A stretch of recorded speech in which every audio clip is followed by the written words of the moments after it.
તો જય માતાજી ને જય દ્વારકાધીશ. તમે કેમ છો બધા? આજે આપણો છે બીજો વ્લોગ. સોરી ગાઈસ, થોડોક આપણો બીજો વ્લોગ બહુ લેટ થઈ ગયો છે. થોડા કામ હતા એવા. તો આજે આપણે વ્લોગ ચાલુ કરી નાખ્યું છે વાડી ઉપર. તો આપણે હવે આપણું ટ્રેક્ટર મૂકી દીધું છે સાઈડમાં, કારણ કે કાલે આપણે છાંટી હતી દવા જે પાછળ આપણો આ છે દવાનો પંપ, ટ્રેક્ટરો મોટો. ને આ આપણા છે નાળિયેરના ઝાડ ઉપર ગોવાવાળા, અહીંયા આપણે લાવી દીધા છે. વિડીયો તમે જુઓ નજારો વાડીનો. તો આપણે કરે તો હવે જડ્ડુભાઈને ફોન. આપણા જડ્ડુભાઈ પહોંચી આવ્યા છે આપણા પાસે. ને આજે આપણને આમાં કરવાનું છે કામ. આપણે પાણી આમાં મૂકવાનું છે, જેમાં કોક લાઈન બંધ હોય એને આ લાકડી વડે આમ ઠોકાવી ચાલુ કરી નાખવાનું. તો આપણા જડુભાઈ પહોંચી આવ્યા છે આપણા ઘરે. હવે બેઠા છીએ અહીંયા બંને. તો જડુભાઈ લઈ આવ્યા હતા નાસ્તો પાણી કરી લીધો છે. હવે લાગીએ આપણે કામે. જડુભાઈ જશે પોતાના ઘરે.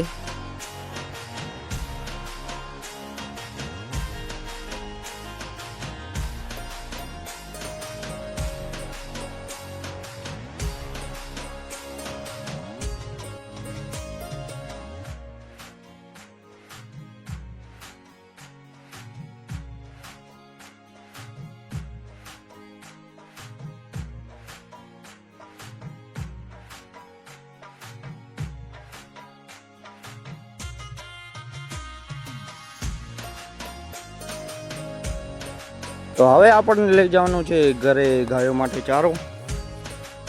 આપણું ઓલું ડ્રીપારું કામ તો થઈ ગયું છે પૂરું.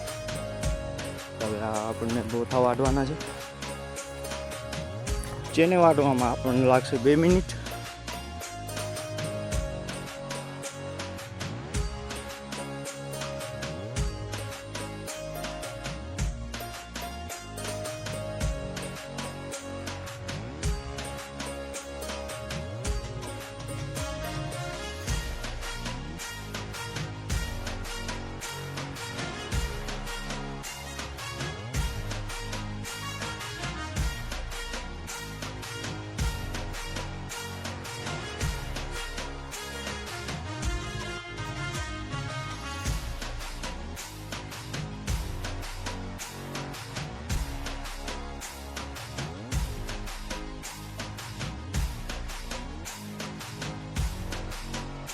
તો ચારો થઈ ગયો છે ને હવે આપણે થોડીક વાર રહીને જઈએ ઘરે.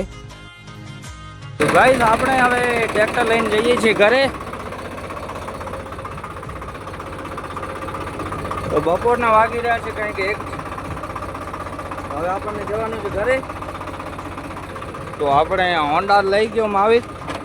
આપણને લઈ જવાનું છે ટ્રેક્ટર.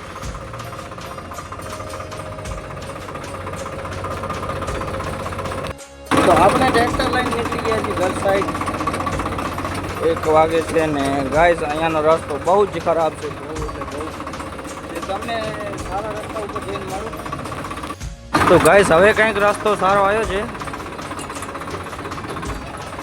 એક હાથથી હાંકવામાં બહુ તકલીફ પડે છે આ રસ્તા ઉપર, કારણ કે આપણા પાસે એક કાંટો પડે છે જેને થોડું એક હાથ અહીંયા રહે, એક હાથથી ટ્રેક્ટર હાંકવાનું આપણને.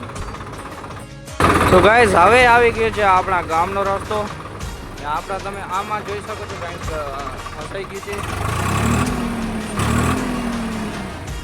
જોવાથી બહુ ફાસ્ટ ઘૂમી રહ્યું છે. આ જોજો તમે.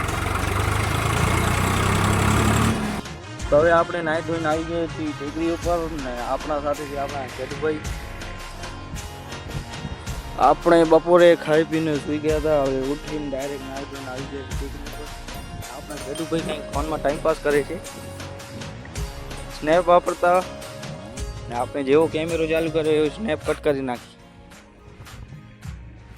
તો હવે આપણે કરવાના છીએ એક આપણા ભાઈબંધ છે જે વાડી ઉપર છે, કરવાના છે પ્રેન્ક કોલ. આપણા પાસે છે બીજો ફોન, એમાં નવો જડુભાઈ સિમ લઈ આવ્યા છે, એનાથી કરશે આપણે પ્રેન્ક કોલ. हेलो नमस्ते सर. नमस्ते, आप कौन? અમે બજાજ ફાઇનાન્સ માંથી બોલીએ છીએ. તમારે પાસે હમણાં રિક્ષા લીધો હોય તમે? हाँ હા, તો એનો મેમો ફાટ્યો હોય हाँ તો તમને ભરવાનો તો કાંઈક 8,5-9 હજાર જેવું હોય તમારો મેમો. કેટલો 8,500-9,000. હું ક્યાં હવે નીકળ્યો નથી હું વાડી ઉપર જ છું હવે કાલે તમે આયા નતા માનવી રોડ ઉપર? હું હવે કાલે વાડી ઉપર જતો હું આવ્યો નથી હવે શું હવે તો અમારી પાસે સીસીટીવી ફૂટેજ પણ પડ્યા એ. સીસીટીવી ફૂટેજ એ તો હવે હું શું કરું હું આવ્યો નથી તો હવે મારો શેનો ટેક્સ ટેક્સ નહીં, પણ તમે અહીંયા નો પાર્કિંગમાં તમારો રિક્ષા ઊભો રાખ્યો હતો. રિક્ષા નો પાર્કિંગમાં ઊભો હતો, હવે શું કરીએ? પણ હું હવે ક્યાંય માંડવી આવ્યો જ નથી તો હું ક્યાંથી શું કરું હવે ટેક્સ બેક્સ આ બધો હવે પણ અમે ખોટું તો ન બોલતા હોઈએ ને તમારો. તો તમે માંડવી બીચ ઉપર આવ્યા હતા ને ત્યારે તમે નો પાર્કિંગમાં ગાડી મૂકી હતી.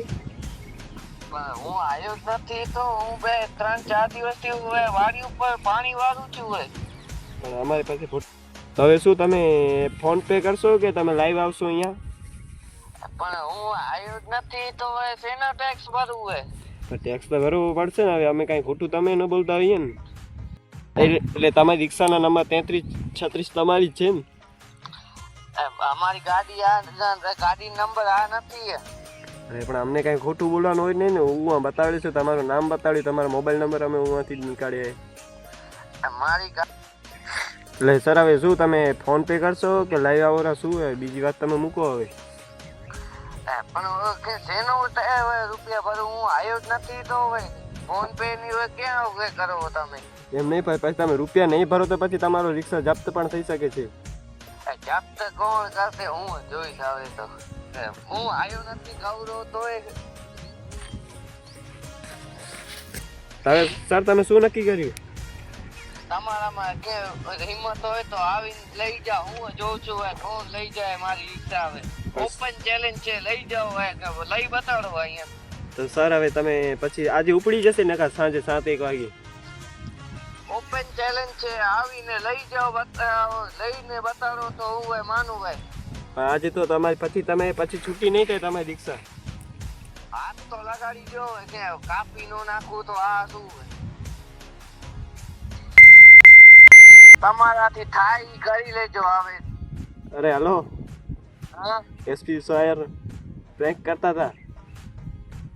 બેંક ની તમારી કહું એ ઈ હમણાં ભલે પછી ફોન કરું તમને નિરાતે. ફોન ના કરતો.